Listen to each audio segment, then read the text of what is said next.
Chapter 10. Pike normally shut his phone off when he went to bed, but tonight he left it on because he needed it for the alarm. His friend Mac's dad owned a moving company in town, in fact the only one. Sometimes he could use extra guys. It wasn't the careful, more skilled moving work that the full-time guys were doing. It was repetitive grunt work such as carrying 500 cases of Diet Coke out of a storeroom onto a truck, for who knew what reason. Mac's dad was generous and paid them $20 an hour, which was always nice for a Sunday. So Pike was pretty pissed off when the phone buzzed and woke him up at 3 a.m. It was Kathy. The message read, "Honey, you need to check this out. The fifth one from the bottom. Thinking of you. See." There was a website link. Pike wanted badly to turn over and go back to sleep, but now, of course, that wouldn't work. He flipped on a lamp, went over to his desk, and sat down. The website had UFO archaeology in the title, whatever the heck that meant. Pike scrolled around for a minute before he went to the posting that Kathy, unfortunately, decided required waking him up. What it seemed to be, it was a place where regular people told stories about UFOs. There were sections: abductions, sightings, unexplained phenomena, secondhand stories. Pike thinking, what a total bunch of crap. I got up for this?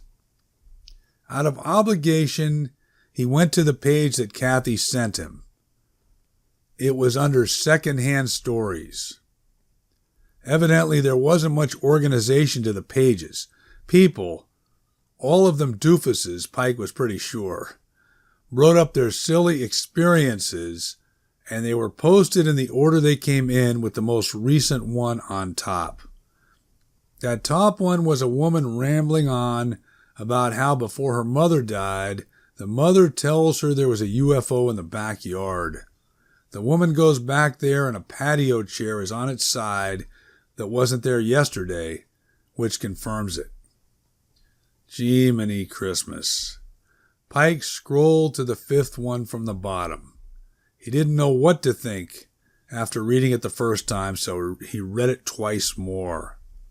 There was a heading: "Aliens messed with my brother's teeth." The rest of it read, "My brother Billy got his teeth messed with by an alien. Then he got super strong. He could snap a 2x4 in half if he wanted. For real. This stuff's happening. Don't let nobody tell you it isn't." There was a small registration tag, Long Haul Trucker 56. Pike stared at the screen for a long time. What a crock, right? Except he was pretty damn positive he could march into Home Depot and snap a 2x4 down the middle too.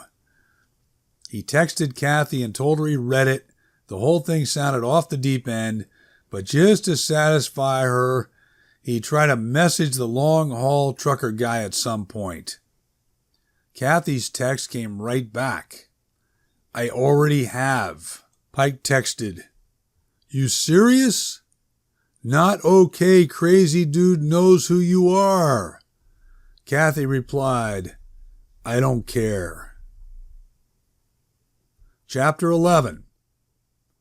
On Sunday, after helping Mac's dad for 8 hours, this time moving a financial planning company from one strip mall to a slightly better located one, Pike was relaxing in the bathtub.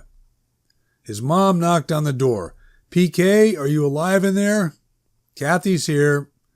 Pike didn't expect this. He was going to call her later. She never came over without telling him first. He put on some sweats and they went down in the basement. Pike's dad had half finished it off a long time ago, but never went any further. There was a couch and a TV and a stack of old magazines and books on a high shelf. Once in a while, when there was too much chaos upstairs, Pike would come down here and grab a book at random. Most of them were pretty bad, and he'd give up quick, but there was one about a guy who trades places with another guy in a different state. More to it than that, but they switch identities, and Pike was captivated by that one and read it cover to cover. Kathy said, "I'm jumping around for a moment, but did you get tired out today, helping Mac? I mean, the soaking in the hot tub and such?" Pike stuck his hands out and pushed down, meaning we need to keep this conversation quiet. "I know where you're going," he said, and I did. I do get worn out. Not exactly the same as when I was normal. But, yep, he was whispering at the end. Kathy nodded. "Reggie Riley got back to me," she said. "Say who?" "The man who posted about his brother. He was eager to talk about it." "You've got to be kidding," Pike said. "Well, first of all, where is he? Where is he at?" "He drives a truck back and forth across the country. I'm not sure, honestly, where his home base might be." Pike said, "Well, where's the brother then? The one who got the special alien treatment?" "Billy," she said. "He died in Afghanistan." Pike let that hang. "How long ago?" "Not sure, but he was in the Marines." "Jeez, did the guy say anything else? I mean, just one day his brother woke up and he was all of a sudden super strong, or what?" "Seemed like it," Kathy said. "Reggie and his brother said they only told a few people. He was afraid he might get studied by the government or something similar if word got around." "Okay, now we're going in the Twilight Zone here," Pike said. But at the same time, he remembered a movie he once saw about a lab worker who goes invisible from an industrial accident. In the movie, the government was trying to track him down. In fact, that was most of the story, the guy dodging him. Kathy said, he also said there could be situations where his friends that knew they might not be completely safe. Pike was thinking, see, this is one of the things I was worried about. I still am. Kathy slid herself onto his lap. Pike said, "All right, first thing, you got some crazy trucker conversing with you now. What's he going to think, you contacting him like that? On the other part, I don't know what to say." She looked up at him and smiled. "You don't need to say anything. It's not an issue." "It's not? Well, what about the first part?" "I told him I'm contacting him on behalf of my husband," she said. "Oh," Pike said. Chapter 12, Manhattan Beach, California, September 26th, 2016. Mitch Corrigan exited the ocean a little early this morning. He'd caught maybe 5 good waves, so it wasn't a total waste, but his knee was bothering him and hurt every time he stood up, which in surfing you had to do frequently and fast. There was a reality that he slowly but surely was dealing with, that he was a senior citizen now. Not an old man, actually, still pretty vibrant and fit, and he still did his regular run down to Redondo and back 3 afternoons a week along the paved trail, the Strand, which extended along the edge of the sand. Still, being able to buy a lifetime pass to the national parks now for a measly $10, one of the perks of having turned 62, was a wake-up call. Melinda encouraged him to pick up a pass. She still had a couple years to go. Mitch kind of felt she was rubbing it in, but time marched on, which he supposed he needed to accept, though it was tough having been a lifelong athlete. He carried his board up Manhattan Beach Boulevard and stopped in at Pete's Cafe. There were regulars that knew him, and it was a friendly scene. There were sections of the LA Times laying around, and he skimmed the main news, but zeroed in on the sports section. He always gave it about a half hour, and then headed back to the apartment. They lived only a block and a half away, across Ardmore and then up the hill on the left.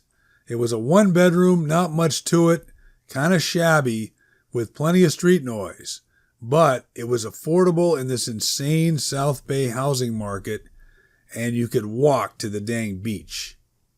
What they did actually, they had a little house in Pahrump, Nevada, the high desert.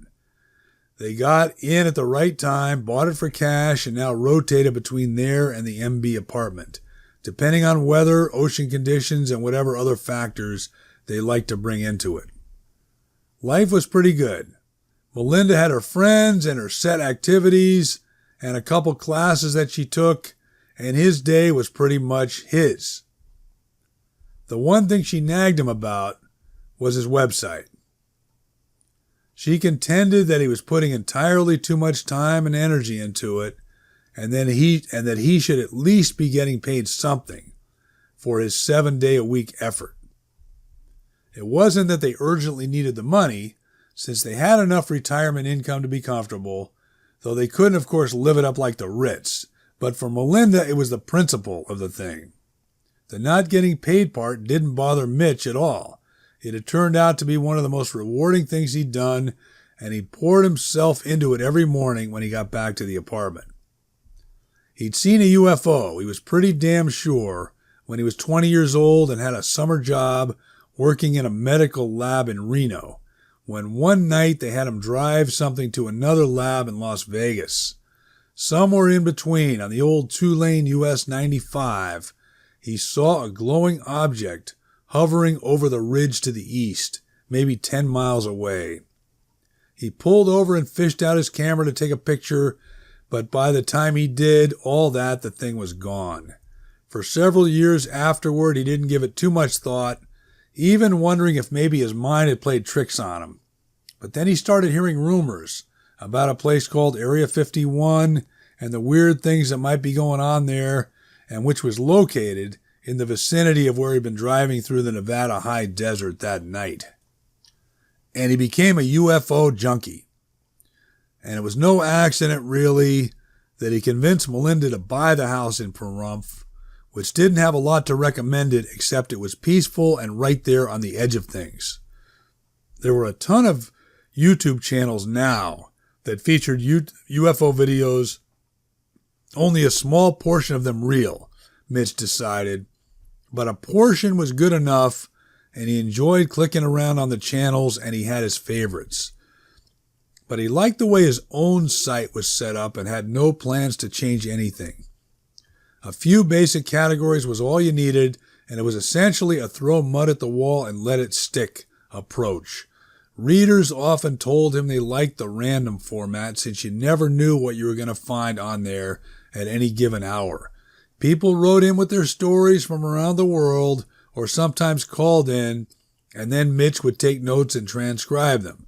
What appealed to him was the simplicity of ordinary people telling ordinary stories, except that sometimes something supernatural might have been involved. Even the fake stories, Mitch felt, had merit. Someone had to invent the story, after all, no matter how far out there it might be, and why not simply leave it to the readers to judge what was real and what wasn't? If anything, the fake stories helped the real ones jump out. So he worked on the site much of the day and sometimes at night too when he couldn't sleep. When they were in Pahrump, he'd often sit out in the back patio with his laptop and fiddle with his site and frequently check the sky. There were enough local lights to sometimes interfere with optimum sky viewing, but you never knew. Today, like most days, Melinda was gone when he got back to the apartment in Manhattan Beach. He took a nice hot shower, getting rid of all the salt and sand, put on some loose clothes and sandals, and started getting organized. He always checked the answer machine first. He was old school, the physical machine with the cassette tapes and the flashing red light. There were 3 messages. One from someone with an Indian accent saying they saw something outside of Vancouver and giving a few details. The second from a lady in Iowa saying she thought there was a fighter jet chasing something unusual over their trailer park. The third from a young-sounding guy saying it was important and to please call him. Anyhow, he'd get to all that a little later. The good thing about his office setup in the corner of the living room was that the recliner was only a few feet away and he could head over there and take a little snooze whenever he felt like it. Chapter 13. There was more of a buzz at school on Monday than normal, since this Friday was a showdown game against Walker Union. Hamilton and Walker were tied for first place in the league standings, and the winner of this game would be in good position to make these sectional playoffs, since the remainder of the regular season schedule was somewhat weak. Hamilton hadn't made the sectionals in 6 years, and Pike was well aware that he was having a lot to do with this unexpected uptick. There was a guilt part to the whole thing as well, that it wasn't really him doing anything out there, it was just happening. He felt kind of like a robot taking care of his job. More than once it entered his head, should he stop this charade and just quit the sport? But today he had something bigger on his mind. The digging around that Kathy had done and the Reggie guy, truck driver, with the brother, and all that nonsense. This was all too friggin' bizarre. And he'd bet anything the guy was making it all up. Every word of it. Except an alien messing with his brother's teeth, and the brother, Billy, suddenly getting super strong. Real strong. Like me. Before he left for school this morning, Pike went back on that website. At the bottom, in small type, was the contact information for the administrator. He clicked on it, and it took you to a page with a photo of some old guy where it said you can email in your stories, the preferred method, or call them in if you need to. There was a phone number. Pike thought about it for 5 minutes while he devoured a bowl of Cheerios, and he dialed the number. There was a scratchy message on the other end that we can't take your call right now, but it's important to us and we'll return it. Pike left his call back and email and went to school. Mid-afternoon, he was on his locker room bench getting ready for practice, Marty Clark on one side of him and Amos Stillman on the other, when his phone rings. Hello, name's Mitch from the UFO archaeology site, the caller said. Can I help you? Oh, Pike said, getting up. Oh, yeah. I appreciate you getting back to me, except right now is not the best time exactly. That's fair enough, the caller said. Is there a better time, or how about you give me the gist of it, 20 words or less? The man seemed friendly enough, and he laughed. Pike walked to the back of the locker room and pushed open a side door and stepped outside. Okay, in a nutshell, he said. You ever hear anything? This is going to sound strange, but anything about someone sort of changing after going to the dentist? Ah, Mitch said. I mean, Pike continued, I'll tell you right now, no way I believe in this UFO shit. But there was something about a guy and his brother and teeth. The alien part was a bunch of hogwash, but you ever hear anything else along these lines? This is quite interesting, Mitch said, and I thank you for inquiring. This type of open dialogue is what we're frankly all about. Oh, boy, Pike was thinking. Well, I have to go, he said. Mitch said, what I'll do then, I'll research your concern, and I will get back to you. Not really a concern, Pike said, more like a question. Understood, Mitch said, and clicked off. Pike finished suiting up for practice, thinking, what the heck did I just do?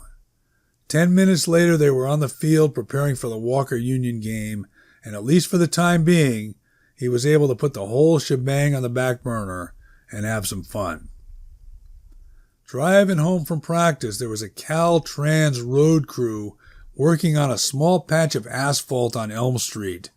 They had bright portable lights set up, and there was a flagman. Pike knew the spot.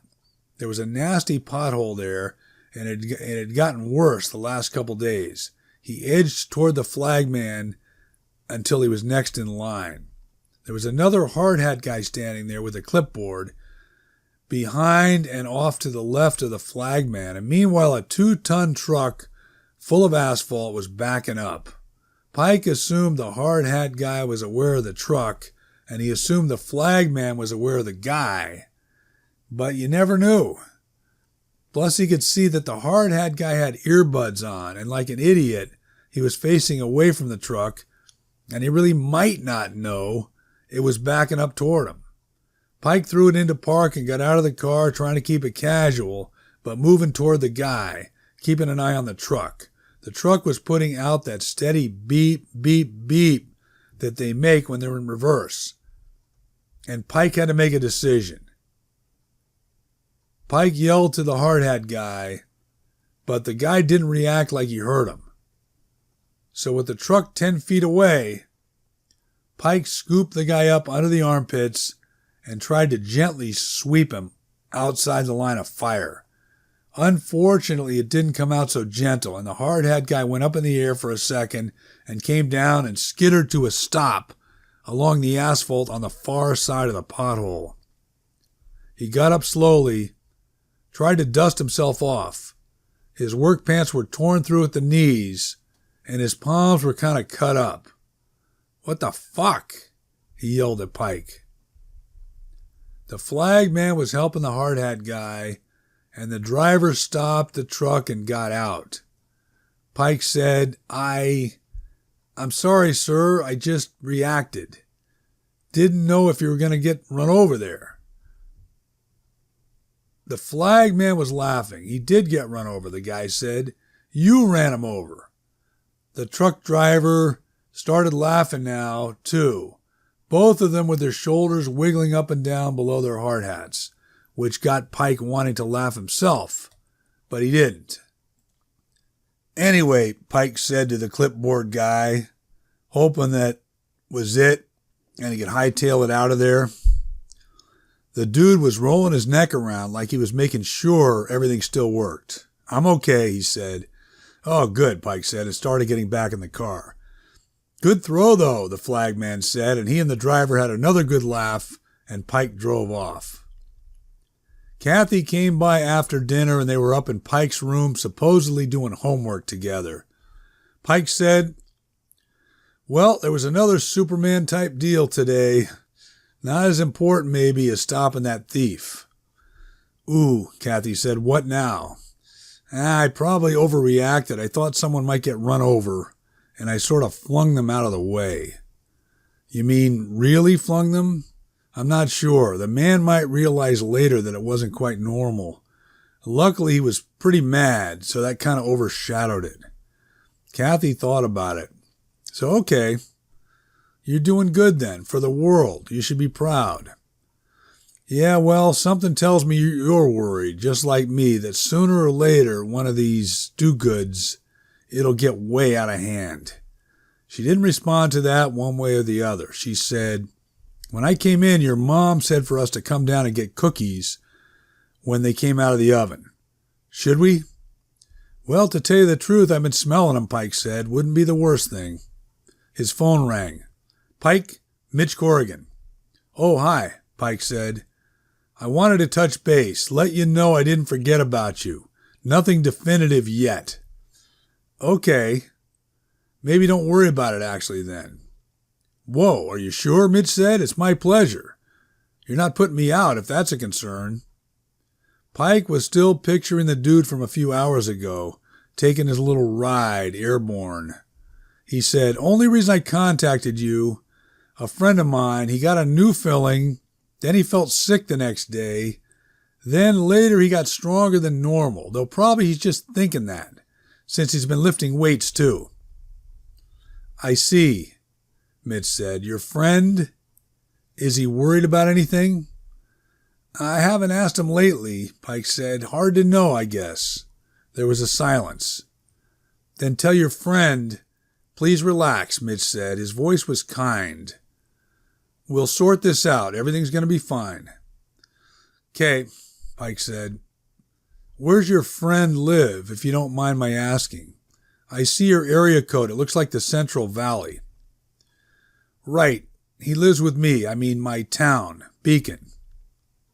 "That where he went to the dentist then?" Mitch said. "Not sure on that," Pike said. "I'll ask him." "That would help," Mitch said. "When did this all happen to him, as far as you know?" "Well, I'm thinking he said right after school let out for the summer, so I guess it would have been June." The getting sick part, that was the next day or thereabouts, from what I understand. All right, good. Now you say he developed an odd strength? That happened along with him becoming ill. No, Pike said, that part came later. Like just a couple weeks ago, I think. Mitch didn't say anything for a minute. Pike assumed he was writing stuff down. All righty then, Mitch said. Pike said, does any of this ring a bell at all now? We'll find out, Mitch said, and they hung up. Kathy said, okay, what? Nah, nothing much. That was your website man, the guy in charge, I guess. Wow, how did that all happen? Not important, just out of curiosity. Did you hear anything more from that Reggie person? No, I haven't. Well, let's get some cookies, Pike said. Chapter 14. That Friday night, Hamilton beat Walker Union, but Pike didn't have a great game, though he was able to pull it together at the end. He was missing some throws to open receivers. Not a big concern for a normal quarterback who could have an off day, but that hadn't happened to Pike before. He started wondering during the game if something was going haywire inside him. This just made things worse. Walker Union led by 10 in the fourth quarter, and Pike picked it up in the last 5 minutes, was pretty much letter perfect then, and he helped Hamilton march down the field twice and take the lead with inside a minute left, and then hold on for the win. So afterwards, he was pretty convinced that nothing had changed, that he was probably preoccupied with the UFO garbage, and that the problem earlier in the game was mental, not physical. There was a party afterward at a kid named Colton's house, one of the running backs, and Pike stopped by. Fox ignored him, but no one tried to fight him this time. Gina was there, and Pike expected Kathy to show up and was a little surprised she hadn't come with Gina. Not sure, Gina said when Pike asked her. That was kind of a weird answer. Maybe the two of them had an argument? He texted Kathy and helped himself to half a glass of punch that had something added to it and waited for Kathy to get back.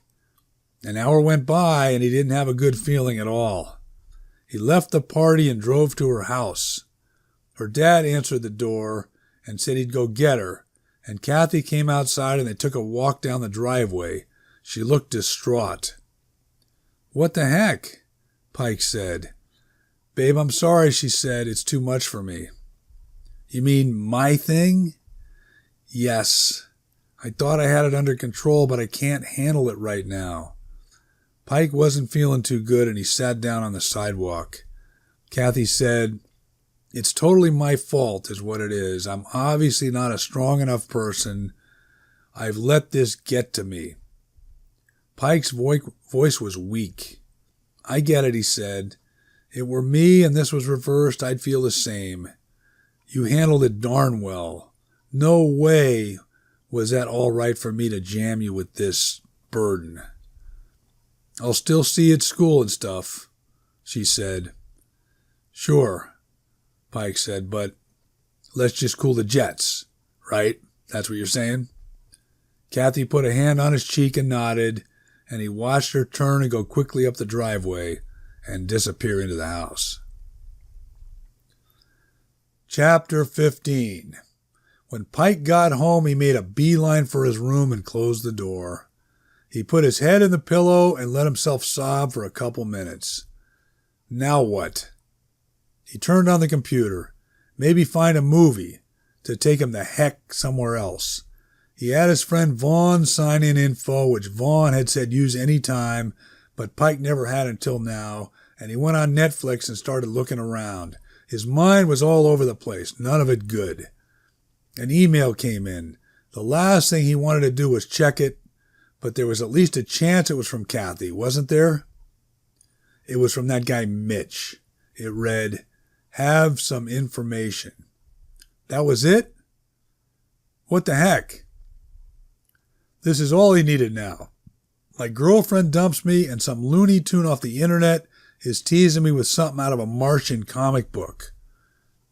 Most likely. Pike shut down the email and stretched out on his bed with the laptop and ended up watching The Passengers. Of all movies.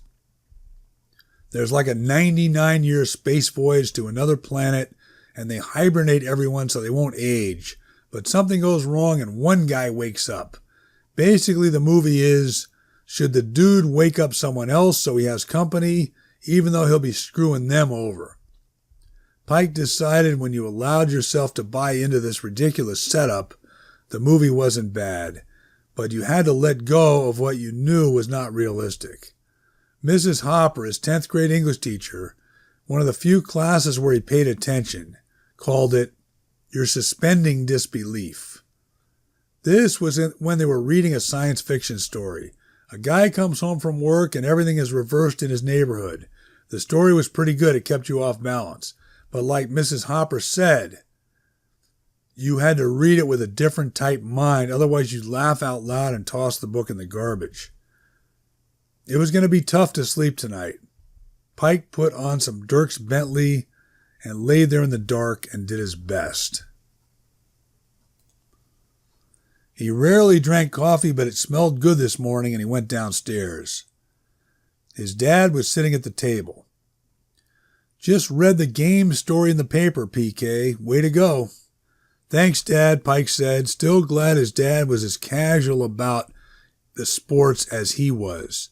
Every game on the sidelines, and even out there on the field, Pike could hear plenty of other guys' dads yelling stuff from the stands. "We're all going to Ben and Jackie's today," his dad said. "They finished building that addition. They're having a barbecue, pool party type affair. Don't suppose you want to come?" "Nah, I'm good. Little chilly for a pool party, too, it sounds like." "Yeah, well, it's the spirit of the thing. Tell you the truth, for your mother and me, at our stage, there isn't a whole heck of a lot to do in this town. So you take what you can get. You're looking at it different. You're in the middle of all that action." "Not that much, really," Pike said. "Have fun with it," his dad said. "You got what, 7-8 months? Then everything changes. Then the real game begins." "Geez, you're dropping some heavy stuff on me." His dad laughed.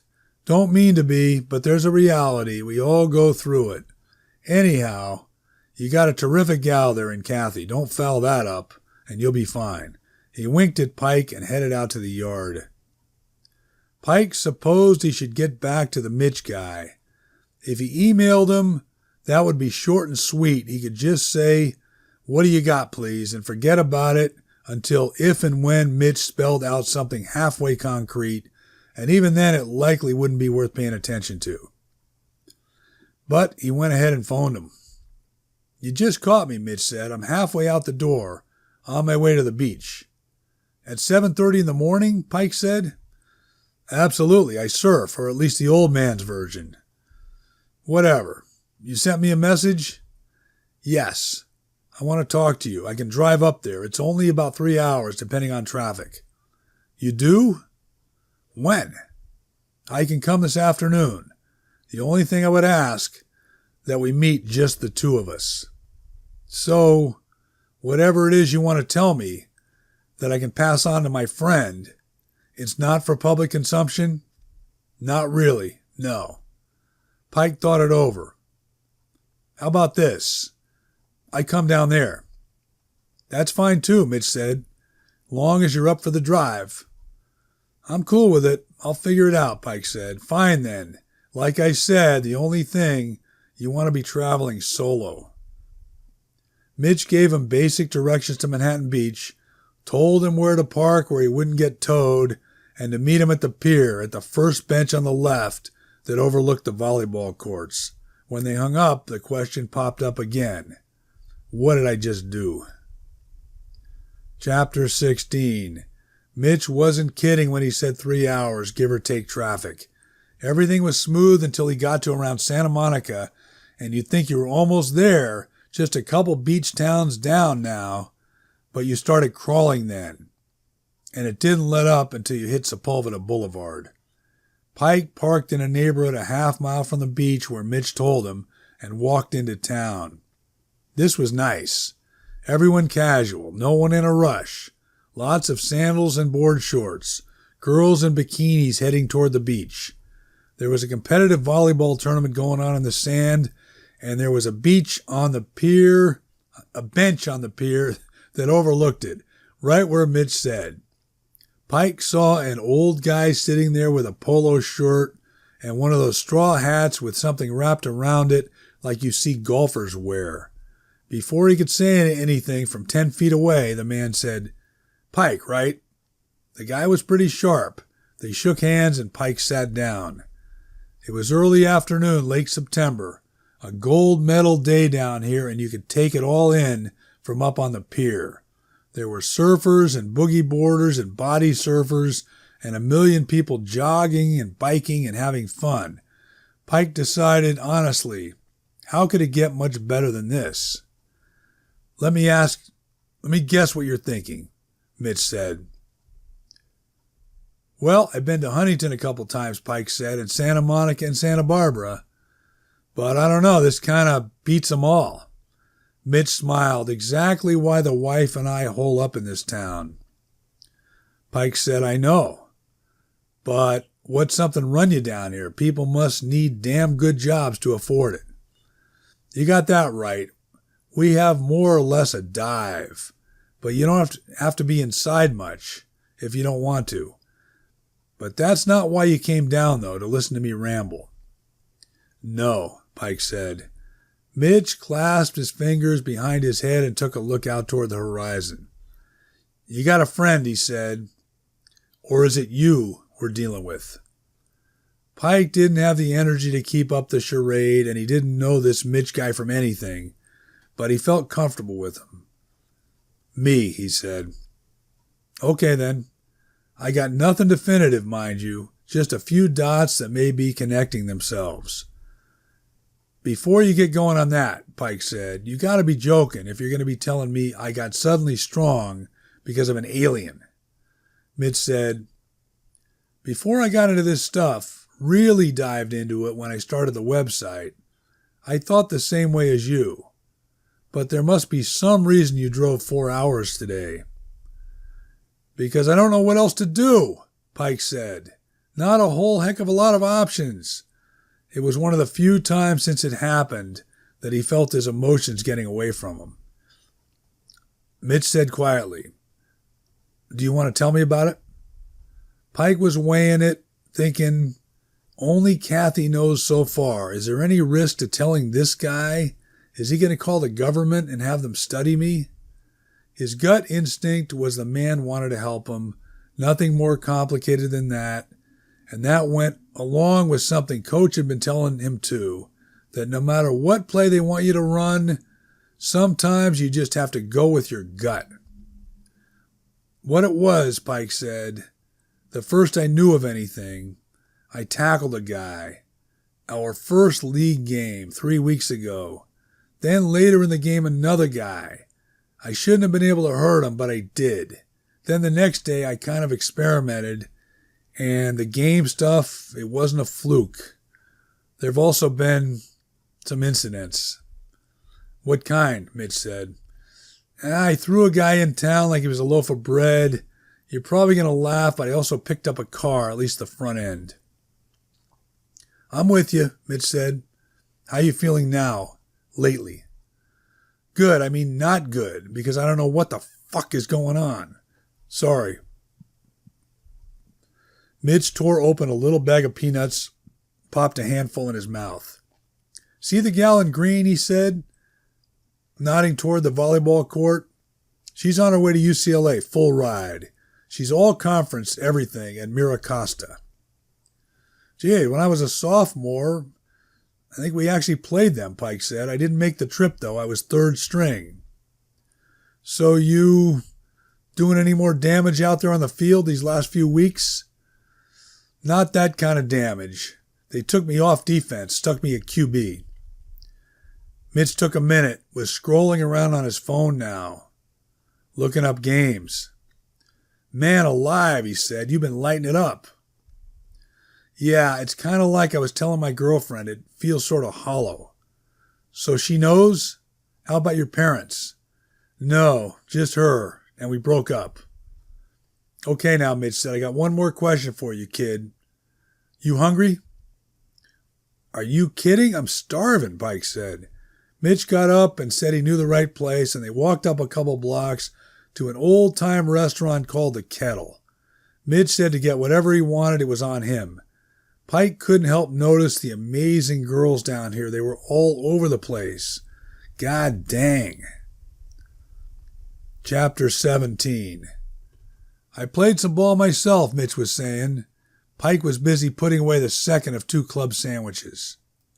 High school, JC ball, and then I walked on at Michigan State. You're kidding, Pike said. What position? Wide receiver. A slow white guy with decent hands. That's impressive. You're being kind. I wouldn't mind watching you play, though. I've thought about quitting the team.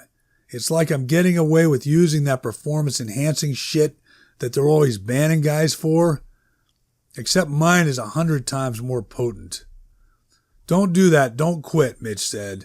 That would be unfair to your teammates. It would essentially discombobulate everything. Yeah, that was kind of my thought, Pike said. The waitress cleared their plates and Mitch ordered a coffee and waited until it came. What I'm going to tell you now, he said, is going to come across strange. You just have to keep an open mind and hear me out. Pike didn't say anything. There's a guy wrote in about the teeth thing, Mitch said. I know, Pike said. My girlfriend saw that, which is how I found you. Fine.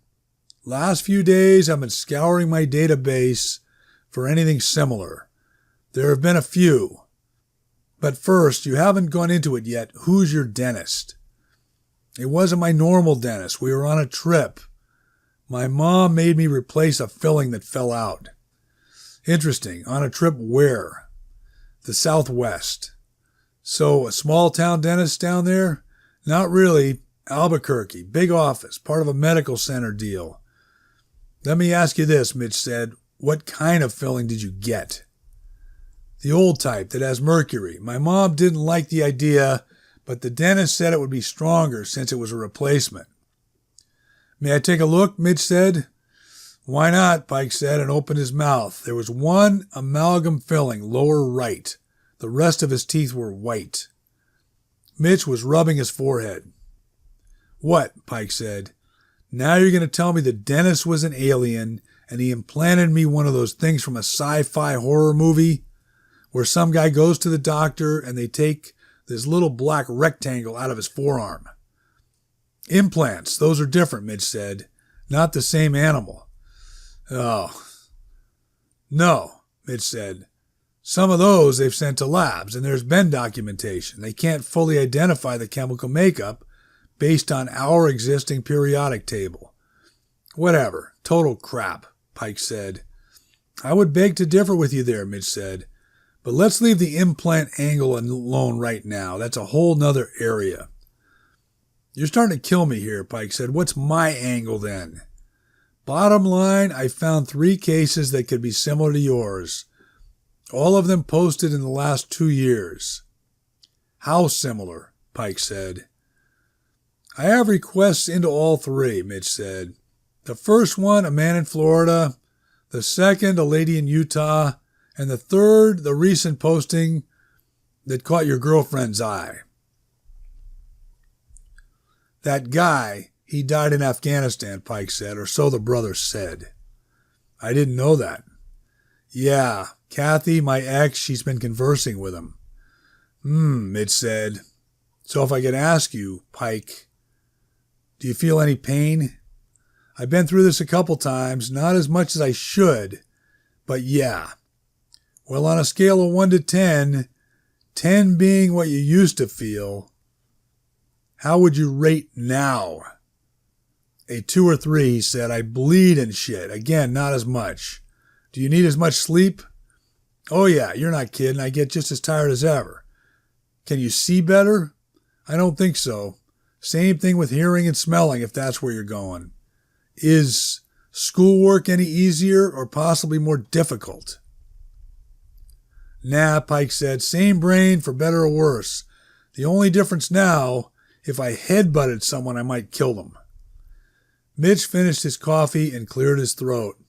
No doubt I'll think of more, but the final question for now, is there any indication at all that this may be a passing thing? You're saying, could it be evolving? Pike said, that's something I'm worried about every day. Some kind of mutation shit. I was wondering more, Mitch said, if your situation might simply be temporary. And it would just wear off, quick as it arrived, like a bad drug or a bad dream? Exactly. Pike said, if that happens, you'll be the first to know. Mitch angled him left coming out of the kettle and then turned right again down the main drag back toward the beach. Where are we going? Pike said. Where else? Unless you have somewhere you need to be. No, I'm good. Pike was thinking he'd sleep overnight on the beach if it were legal. Why not? It was warm enough. They took a walk on the paved path that bordered the sand. The Strand, Mitch said. These houses, as you can see, some a lot fancier than others. But between here and Hermosa, even a teardown will cost you 10 mil plus. Market's red hot. Now that's depressing, Pike said. There was some commotion near the water, and a lifeguard was running, carrying his red rescue thing, which Pike assumed was a flotation device. Mitch had his hands up, shading his eyes, watching the ocean. Without thinking about it, Pike started running across the sand. The lifeguard was swimming out now toward a couple people who didn't look normal out there. Pike ripped off his shoes and shirt and tore into the water, catching up to the lifeguard in about 5 seconds. It was a man and woman, Hispanic, and they seemed okay now. They'd been clinging together to a boogie board, and a big wave must have displaced them, and they'd panicked. The lifeguard was asking them some questions and suggested they take a break for a while. The man and woman thanked him and came in. Pike picked up his shoes and shirt and started back across the beach towards Mitch, who he could see watching from the same position on the strand. The guy say anything to you, Mitch said. The lifeguard? Not much, just thanks for keeping an eye out. That was some display, Mitch said. It was? I didn't do anything. You did good, kid, Mitch said. Chapter 18. He took his time driving home, stopping a couple times to eat. He left his phone off the whole way. It gave him a chance to think. Mitch was a nice guy with a good heart. Yeah, he was satisfying his own curiosity. That was part of it. The whole damn thing playing out like a big dramatic mystery. But Pike didn't regret telling him what was going on. In fact, as he stared at the road now, nighttime out there, it was a relief to get it off his chest. When he got home, his parents and brother and sister were sitting in the living room watching TV. Jackie and Bo were goofing around a little, not much though, and his parents looked grim. Something was wrong. What the heck? Pike said. Okay, PK, his dad said. Though you might have heard, a drunk driver. They killed someone. Say what? Pike said. Who? When? We don't know. Channel 4 keeps cutting in. It was about 2 hours ago on Birch and Ortega. Pike could picture it. It was only a couple blocks over from where the pothole thing happened, where he intervened with the road construction guys. Birch was residential but fed into Highway 27, and drivers sometimes started picking up speed early. He went upstairs and checked his phone. There were a bunch of texts. He wanted to call Kathy, make sure she was okay, but he knew she was. It would be a lame excuse to try to talk to her, which she didn't want. It hit him that he was pretty darn tired, and he sat back for a minute on the bed, one foot still on the floor, and he was out like a rock until someone turned on the shower and started banging around in the bathroom an hour and a half later. There was a lot more on the phone now, some rumors spreading, and he turned on the news. It was an ugly scene. The way they were piecing it together, the drunk had crossed over into the oncoming lane and then lost control, correcting himself, and then ran up on the sidewalk, hitting a mother who was walking the dog with her daughter. God damn it. Pike stayed in his room the rest of the night, checking his phone for updates, trying to wrap his head around yet something else. What a downer, especially after the glimmer of hope today in Manhattan Beach. By midnight, it alarmingly surfaced that the drunk driver was Fox's dad. Pike sat there stunned, wondering, should he call someone? But who? And what would you say? 15 minutes later, they announced that Haley Milburn and her mom were the ones walking the dog, and Haley's mom was hit and killed.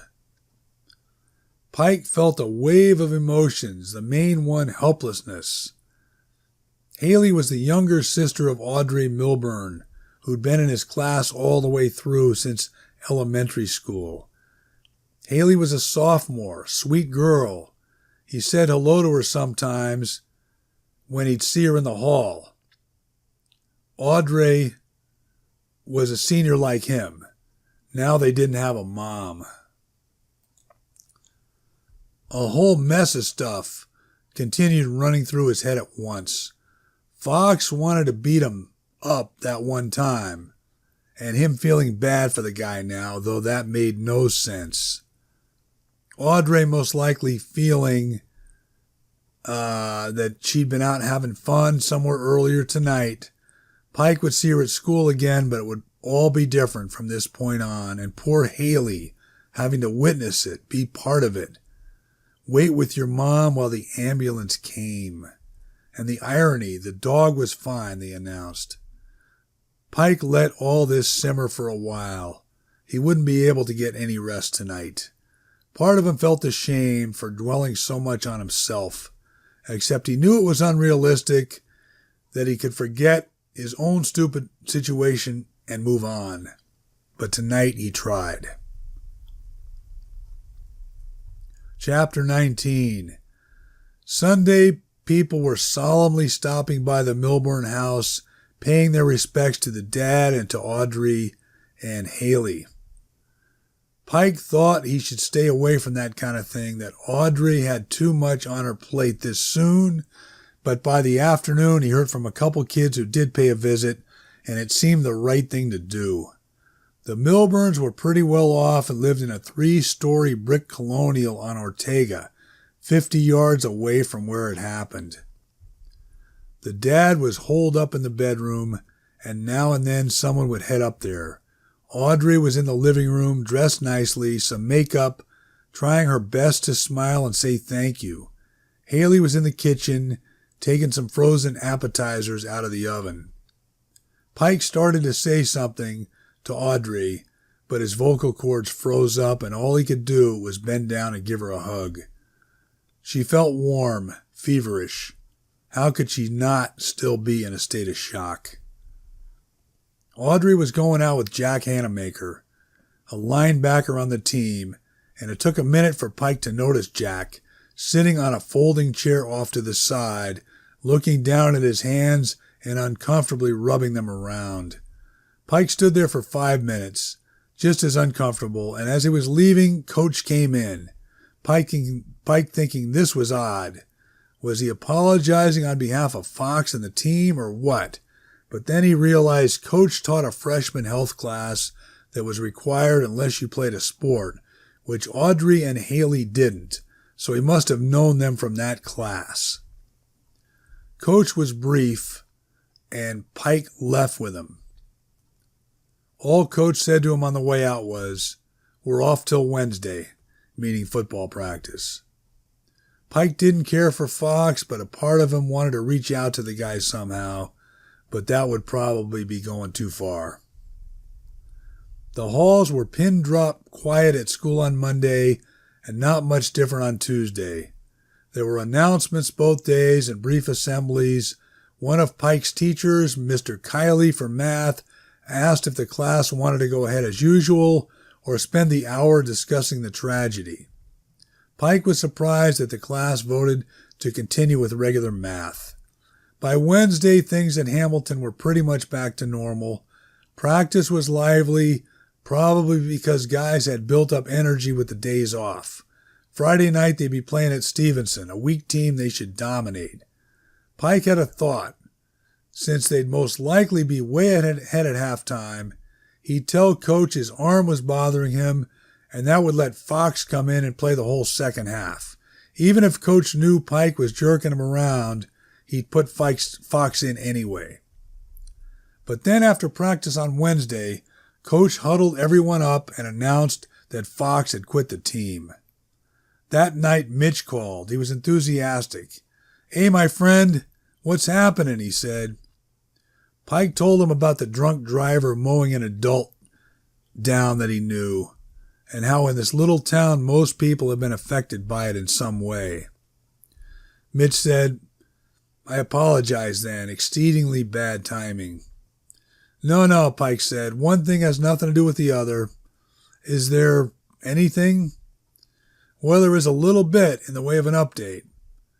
Okay, we've got the man in Florida and the lady in Utah that I mentioned, with cases similar to yours." "Yeah, who both are convinced an alien implanted them, right?" Pike said. "Maybe, but forget that. I started them both off with a basic question, and they've both gotten back to me. I put it to them simply. Did you receive an amalgam filling within 6 months of your physical change?" And they both said yes. It took Pike a long moment to process this. "Son of a bitch," he said. "I thought you'd be interesting," Mitch said. "Where we go from here, I have to figure it out." "What about the third guy with the trucker brother?" "Didn't hear from him yet," Mitch said. "But what you're slowly but surely telling me," Pike said, "and I'm not even believing this. Something in the goddamn filling really may be causing this?" "That, or in the procedure itself," Mitch said. "Well, what's in a metal filling anyhow?" "I'm working on it. Apparently a mixture of materials." "All right," Pike said, "but you know something? If this made any sense at all, you got a handful of people in the whole country that this happens to." "I have no doubt there are many more," Mitch said, "but you have a good point. Several very interesting angles to follow up." Pike was thinking, I couldn't care less about angles or what's interesting for you. Get to the bottom of my nightmare, how about? But he knew Mitch meant well, and let's face it, he'd come up with this piece now.